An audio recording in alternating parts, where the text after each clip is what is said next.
Welcome in San Diego, it's Jade Hindman.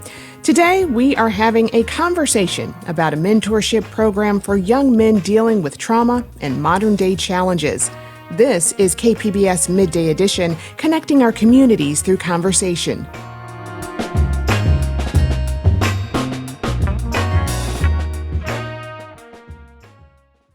By many metrics, young men today are facing challenges in school, in the workforce, and in mental health. For example, Pew Research found the share of young men attending college has fallen since 2011 from 47% to 44%. The number of men in the workforce has also declined. Men also face greater risk of death from overdose and suicide. And what's happening with young men today is getting more attention as of late. The hit Netflix show Adolescence recently brought to the forefront the struggles of young men and boys. The fictional show dives into the experiences of a 13-year-old boy, focusing on the impacts of what's called the manosphere, which is online content that often presents a very specific, often toxic view of masculinity. Joe Sigurdson is the co-founder of Boys to Men Mentoring Network, which works with teenage boys and young men in schools across San Diego County. Joe, welcome to Midday Edition. Thanks for having me, Jade. So glad to have you on here. So we've mentioned in our intro here that boys and young men are facing challenges. Can you explain what some of those challenges are? Oh, man, they're very diverse, Jade. Some of our guys are just, struggling with grades. Some of our guys are struggling with relationships. Some of our guys are struggling with, gang affiliation. They're struggling with their identity. They're just struggling with, purpose and meaning and what this whole life is all about. There just seems to be a huge sense of disconnection in our community, isolation and disconnection. And young men are kind of left on their own to figure out themselves and life. And, it's produced, like you mentioned, some of the outcomes that are going on. But, boys are failing in school. 70% of all failing grades are boys, and dropout rates. And, there's a myriad of struggles that boys are dealing with. Yeah. And has that changed? I mean, how have the types of struggles boys and young men face today differ from when you started this work 25 years ago? More than 25 29. Years ago. Oh, my goodness. Yeah, really different. Like there wasn't an internet in 1996, and there were no smartphones, and things really, like we would do these orientations at the stadium. And I would take boys out into the stadium and talk about, this is a place where grown men live out their childhood dreams. They play professional baseball, they play professional football, they race motorcycles, they do monster trucks, they sing in front of 70,000 fans. This is a place of dreams. What are your dreams? And the boys would have some idea of what their dreams, what their aspirations are. And then when I said, well, let this weekend be a starting point for you to get on a path to really live out your dreams. Because right now, fellas, anything's possible, and we want to come alongside you and help you do that. And then I would say, how many of you guys are up for an adventure? And 100% of the boys would put their hands up. And I say, well, this might be the most challenging weekend of your life. But if you guys are up for it, let's do it. And then, 2006, 2007, when flip phones came out and texting was a thing, I remember I got to that question, how many of you guys are up for an adventure? And like 85, 90% of them would put their hands up. And it was like, oh, okay, so not everybody wants to go, so. And, I think the iPhone came out in 2007. By 2010, everybody had it. And, we had flipped things around. We had gone to the in-school group mentoring model where we would build a community of men and boys meeting weekly in the schools and building the relationships and the trust and then taking them up. But even with that, getting guys to commit to coming to the weekend, there was just like a real lack of accountability.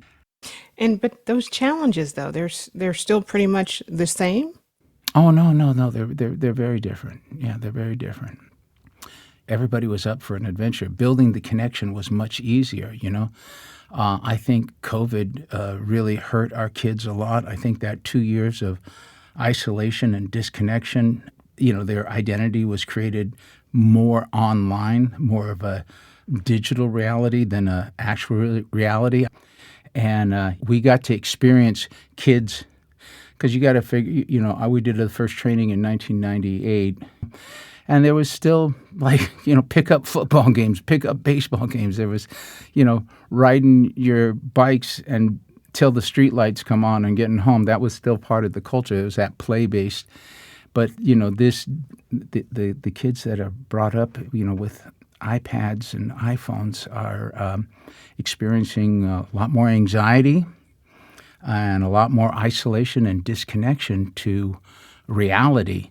So overcoming that is one of our challenges, and that we didn't really have in our early days. Wow. I mean, I'm hearing you talk, and it almost sounds like the cell phones and the tablets are stealing away ambition and imagination. Well, you know, it's creating a false sense of community and connection, and it's all based on content and having to continuously produce content that reflects something that isn't even happening. Yeah. Yeah. Well, I mean, so you work with teenage boys in schools, in circles. Yep. So what does a boys to men circle look like? I mean, can you walk me through that?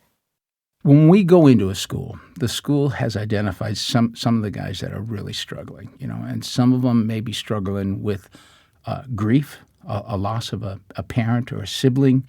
Some of them may be struggling with drugs. Some of them may be struggling with gang affiliation. Some of them may be emos. They're cutters. They're acting out certain ways. So we'll start with that kind of group of young men, and we'll say, you know, welcome to Boys to Men, fellas. You may or may not want to be here, and we understand that, but you have to be here for the next 6 weeks. So if you will give us 6 weeks to earn your trust, to earn your respect, at the end of that 6 weeks, if you still don't want to be here, it's okay. You can leave.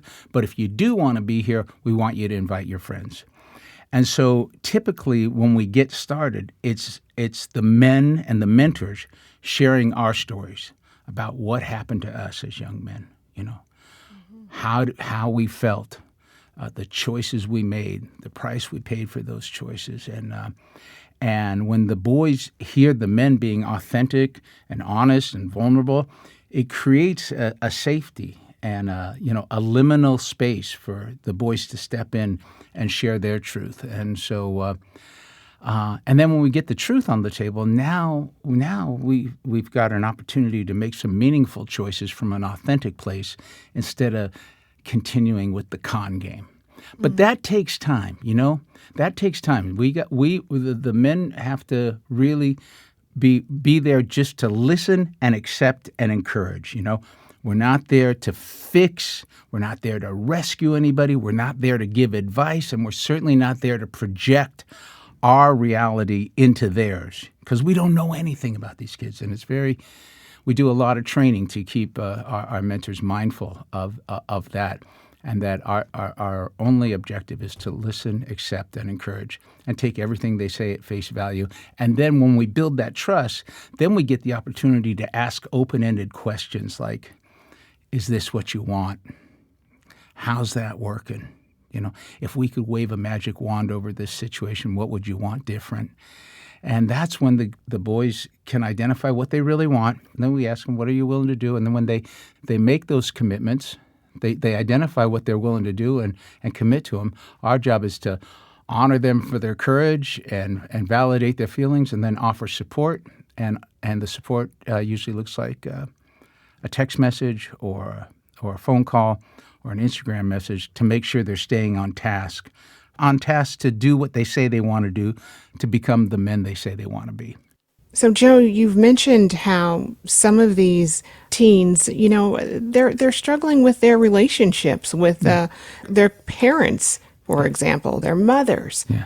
Talk a bit more about that. I mean, what's undergirding that? Well, so in the circles, a young man may share about feeling ashamed of the way he treats his mom. Like he knows he's a jerk. And he also knows mom's that safe dumping ground. All that transference of that anger and frustration that may be directed at a coach or a teacher or a father that's abandoned him all gets dumped on mom. And so in these circles, we kind of bring some consciousness to that. And we ask them, so what's one thing you could do this week to be kinder to your mom? Well, I could just ask her how her day went instead of being a jerk. Okay, you willing to do that? Yeah. Okay. Good choice, Brandon. Who's going to support Brandon in this choice? And then Andrew puts up his hand and says, all right, Brandon, it's Tuesday. I'm going to text you on Thursday to see if you're being kind to your mom.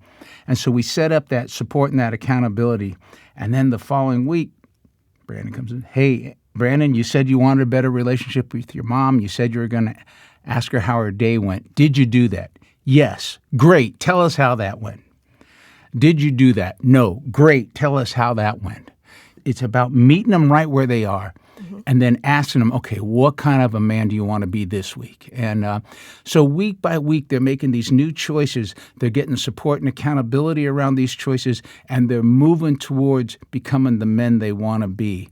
And it's just an ongoing process. And with that consciousness, they're making better choices, healthier choices, and creating deeper connections with their families and also inside the circles. And they know they're not alone. Well, and on that, we spoke with Joe Ross. He's a group facilitator with Boys to Men who was actually wonderful. Yeah, he was actually in the program as a teenager. Well, here's a little of what he told us about his early days in the program and how he was initially skeptical. But they kept showing up. They showed up every week, same time, same day. Whether I wanted them to be there or not, whether I wanted to be there or not, they were going to be there for me. So is that a common response there that Joe had? I mean, not wanting to be there at first. Yeah. Oh, yeah. We've got a very, very tough group, but a lot of them are on probation, a lot of them are in foster care, and they're tough. And the resistance is like over the top. Like there's like zero buy-in. And I just say, look, fellas, good for you. Keep that resistance strong. I don't know what happened to you guys, but I know you've got to protect yourselves. And I respect that and I honor that. But fellas, physics is in place here. It's going to be physics. And I promise you, I'm going to be here next week. Tom's going to be here next week. Joe's going to be here next week. And at some point, something's going to bust loose. And I want to be here when that happens. So we'll see you next week. And it's just showing up and chipping away, building the trust, chipping away, sharing our stories, letting them know we're not going anywhere. And some of these kids have been extremely betrayed. They've got serious trauma. You emphasize two key pieces to this work with boys, one on responsibility, the other on forgiveness. Tell me more about that. Wow. Good for you. You've done your homework. Jade, so once a kid's identified that stuff, and we invite him up for our Adventure Mountain weekend, now we get, instead of like an hour once a week, we've got 3 days to take a deep dive into the traumas and the beliefs that these guys are operating from. And in that, we take them through a series of processes that help them identify what their part is, in how they've co-created this reality. They make commitments to find some sort of resolution, and in that resolution, they make a commitment to move through it, and with that commitment, they list action steps that they're willing to do. And we call this the road mapping process, and we write all of this down. So they're literally telling us what's in the way, what their commitment is for moving through it, and what they've got to do to get to the other side, and that there's freedom on the other side. That's what we keep pushing for these guys. And really it comes down to two things. It's what do you need to take responsibility for, or who do you need to forgive? And if you can take responsibility for your part, that the world will meet you halfway and get you over the finish line.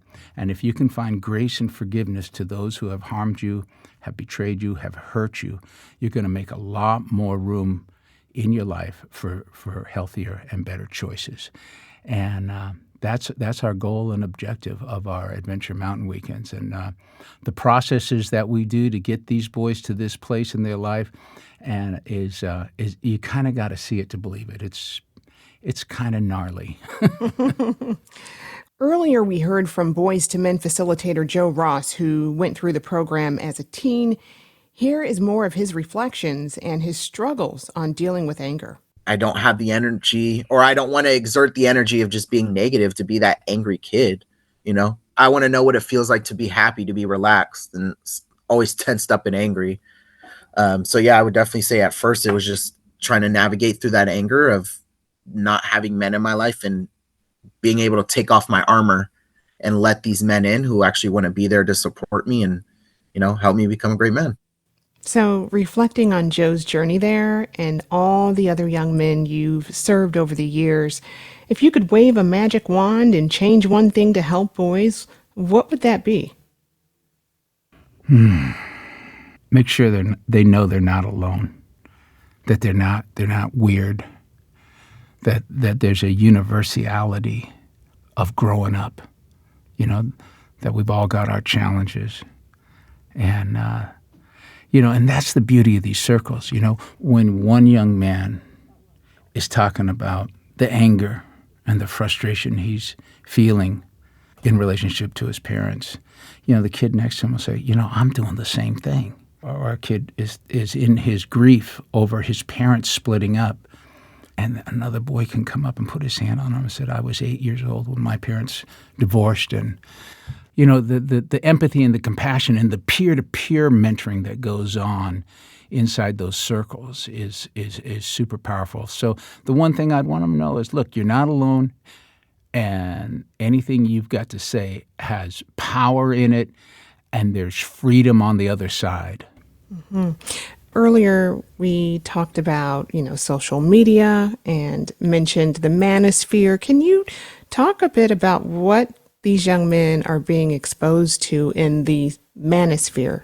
Well, I can talk in broad terms, but I tell you what, it is a real thing, and there is a lot of toxic messaging going on, and a lot of it is directed at women. Almost all of it is directed at women, the toxic stuff, There's some stuff, there's some empowerment stuff, but man, it's so over the top, and it is so clouded with this view that women are inferior, that women are to be conquered, that they're there to serve them. And I don't,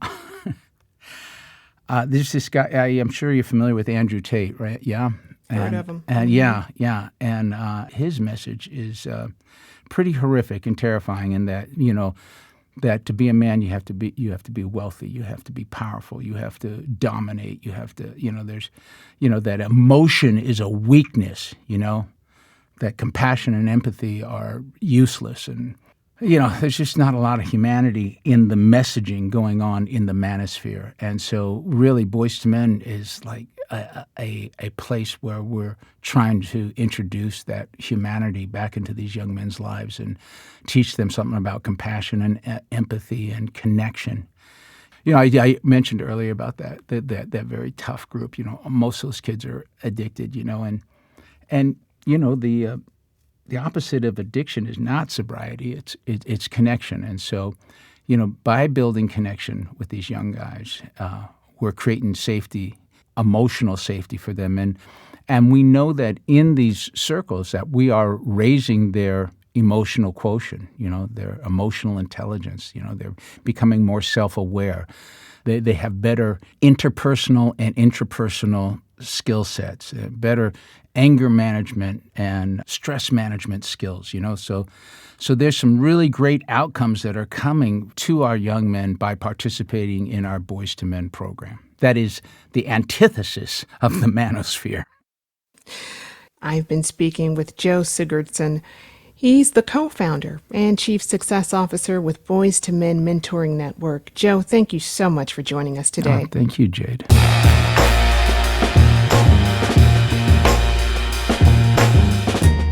That's our show for today. I'm your host, Jade Hindman. Thanks for tuning in to Midday Edition. Be sure to have a great day on purpose, everyone.